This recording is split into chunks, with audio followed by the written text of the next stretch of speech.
Camerounaises, Camerounais, mes chers compatriotes, fellow Cameroonians, my dear compatriots, a few years ago, I stated that the current 7-year term would be decisive, insofar as it would enable our country to resolutely continue its march towards emergence. I did specify that this objective should be made a veritable national cause, especially through our collective commitment to restoring security, strengthening our economic growth, and significantly improving the living conditions of Cameroonians.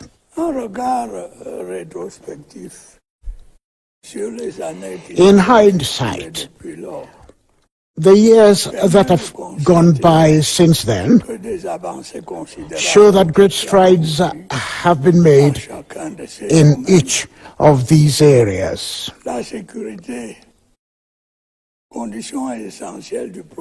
Security, which is a prerequisite for economic and social progress, has been and remains our core priority. Thanks to the combined action of our defense and police forces, the administrative authorities, and the populace, our country has remained stable despite a particularly troubled global context. Granted, some areas of our country continue to face cowardly attacks from terrorist groups and serious crime. However, I can assure you that all is being done to bring lasting peace across our territory. Crime in our urban areas and rural areas is being energetically combated by the forces of law and order, who I earnestly encourage. I am particularly pleased with the progress achieved in combating the Boko Haram terrorist group. The operations carried out in recent years by our armed forces in the far north region have severely curbed the destructive capacity of these terrorists, who are now reduced to attacking only innocent civilians. I have also noted that the reconstruction of the northwest and southwest regions is progressing despite the atrocities being committed by some armed gangs which continue to target mainly the civilian population. It can never be overemphasized that the separatist cause championed by these purportedly enlightened beings is doomed to failure. Cameroon will remain one and indivisible. Such is the wish of the overwhelming majority of our compatriots. This is the very essence of the mandate given to me, and I will never fail to deliver it. My dear compatriots, you know my attachment to national unity, progress, and peace.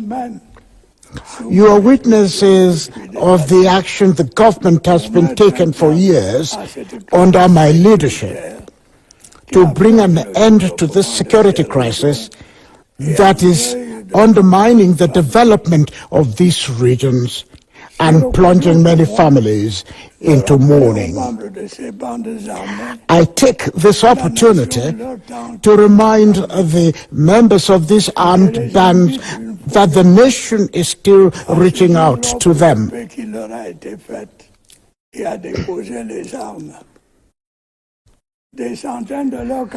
I urge them once again to take up the offer of peace that has been made to them and to lay down their weapons. Hundreds of their comrades have already joined the disarmament, demobilization and reintegration centers and have been trained in different trades for their easy social integration. The fate of the die-hard warmongers is unenviable. They will be relentlessly tracked down and will inevitably answer for their crimes. My dear compatriots, the consolidation of our country's economic growth is now real. Cameroon is regularly praised by the relevant financial bodies for its resilience despite a particularly difficult international context. Indeed, in recent years, we have had our share of exogenous shocks. The war in Eastern Europe, the Middle East conflict, the gloomy capital and commodity markets, climate disruptions, inflationary pressures, and oil price fluctuations have showed our growth prospects. Despite this particularly challenging global context, Cameroon's economy witnessed a renewed activity with an estimated growth rate of 3.8% in 2024, which is projected to reach 4.1% in 2025. Measures taken to limit speculative behavior and increase the supply of essential goods have helped to contain inflation at 5% this year, down from 7.4% in 2023. This trend is expected to continue in 2025 to stand at 4%. To reduce our trade balance deficit and ensure food sovereignty, the Integrated Agro-Pastoral and Fisheries Import Substitution Plan, which I announced last year, is starting to yield tangible outcomes. During this year, 452 tons of seed and 12,800 tons of flour were produced. Also, going forward, our list of exported products includes industrial products, notably aluminum. This trend should accelerate in 2025, thanks to the reform of the National Investment Corporation, making this body a veritable strategic lever for promoting productive investments in Cameroon. Furthermore, government has kept up efforts to rehabilitate and structurally transform our economy by progressively operationally the economic zones. Several initiatives have been undertaken to this regard, including the Kribi Port Authority's integrated industrial area dedicated to the processing of commodities such as cocoa, coffee, and rubber. With regard to cocoa in particular, the qualitative excellence promotion policy implemented in recent years has resulted in exceptional price levels benefiting producers. Similarly, 2 economic zones specializing in wood processing are being set up in Biya and Betua.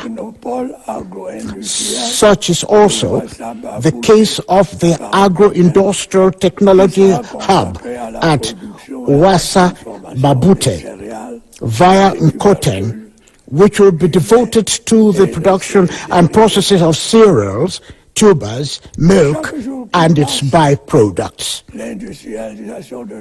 The industrialization of our country is taking shape by the day. The opening of the largest tile production plant in Central Africa in the locality of Bipaga in April, with the creation of over 2,500 direct jobs, is further proof of such industrialization. The dynamism of the industrial sector is also evidenced by the commissioning of a 6th cement plant in Cameroon, resulting in lower cement prices. There is no doubt that this booming sector forms the cornerstone of our country's legitimate aspiration to economic emergence.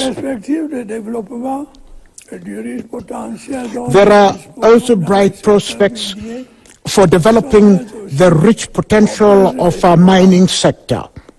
The mining of the Kribi-Lobe, Bipindi Granzambi, and Balam Nabeba iron deposits is imminent. The same holds for the Minim Matap bauxite, whose mining convention was signed last July. I am also convinced that the mastery of the marketing channels of our minerals will increase the volume of financial resources required to implement our development projects.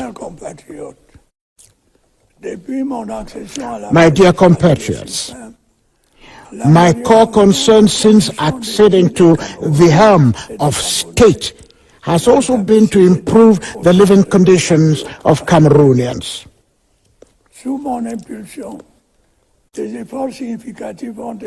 Under my leadership, substantial efforts have been made by public authorities to ensure that our people have satisfactory access to basic social services.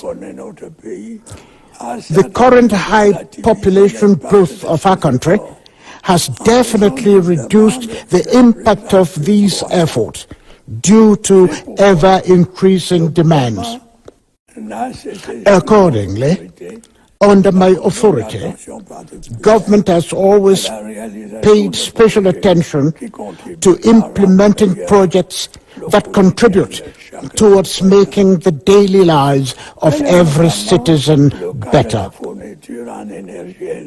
Such is notably the case for electric power supply, whose importance for the development of economic activities and the lives of households is beyond question.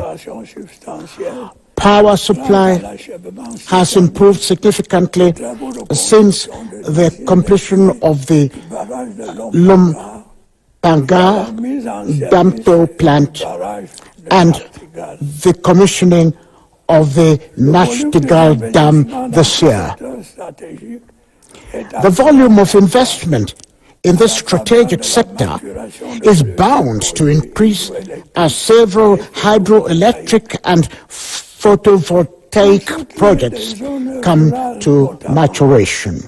With regard to the rural areas in particular, Phase 4 of the project to electrify 1,000 localities with solar energy will continue.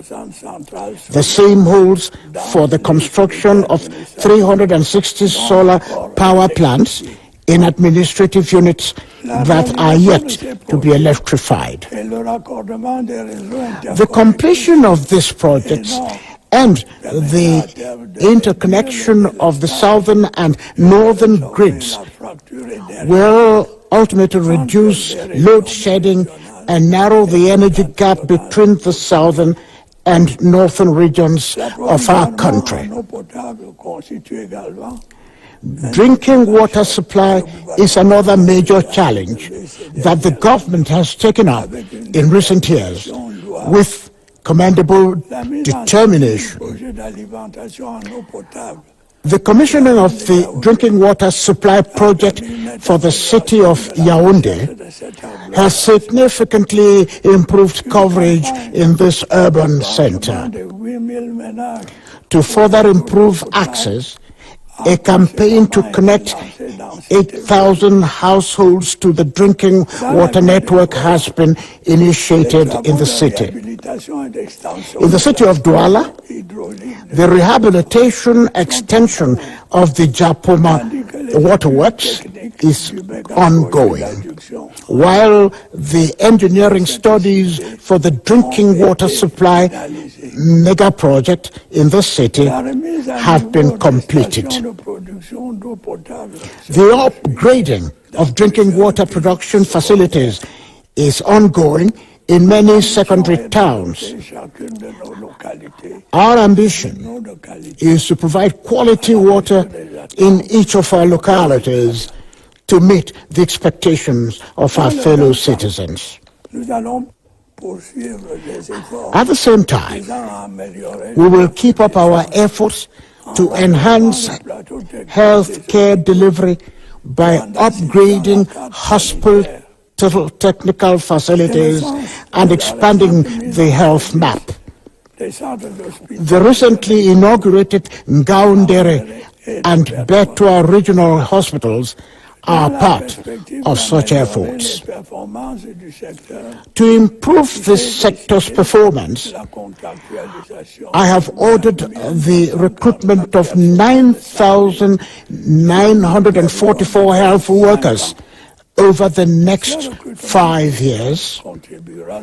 This special recruitment initiative will not only help to reduce unemployment among young health sector graduates, but also significantly improve patient care. Also, dialogue between the government and trade unions is ongoing in a bid to address the aspirations and concerns of teachers. My dear compatriots, let me say a word about the road network. I am aware of your frustration about the deterioration of our urban and interurban roads. As you know, this situation significantly impacts economic activities and is often a major cause of traffic accidents.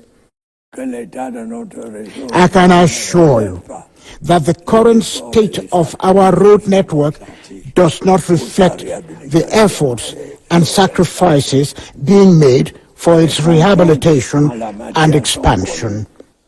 The challenges in this sector are well known. Foremost among them is the availability of funding, followed by the impact of rainfall. I do not lose sight of governance issues which undoubtedly call for firm and urgent measures. I will ensure that these issues are tackled.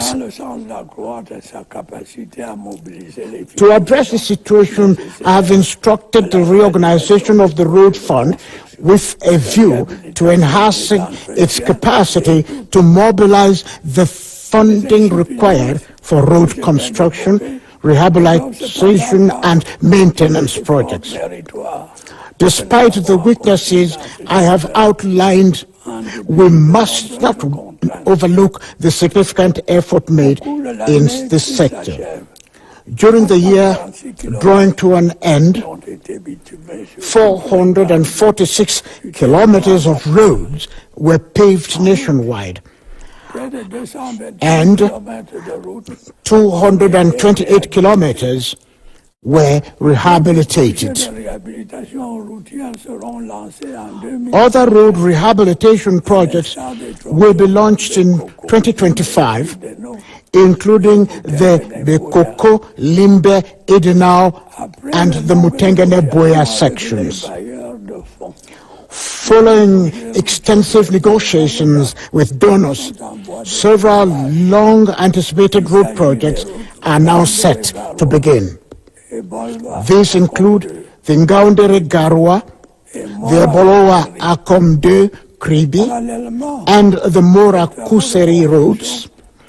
Meanwhile, the construction of the urban sector of the Yaoundé-Simaleng motorway has started, and Phase 2 of the Yaoundé-Douala motorway is making progress.